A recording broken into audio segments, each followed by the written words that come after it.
Hello craft people, LeBrie Rich with PenFelt Studio here, and I want to tell you what I love about felting this frog. Needle felting is such a delight. It's so fun to feel the fiber in your fingertips and transform it with the felting needle. Really, needle felting is a sculpting technique, and it can take you so many places. I work as an artist, and needle felting is my medium of choice. I've also been teaching needle felting for 15 years, so let's just say I've developed a few opinions about what materials work best and also what techniques are especially important for beginners to learn.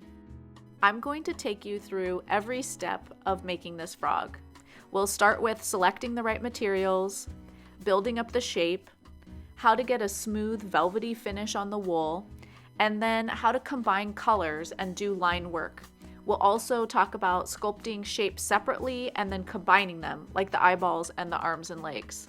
I use very specific steps in this video, but I won't just show you how I do things, I will explain why I do them.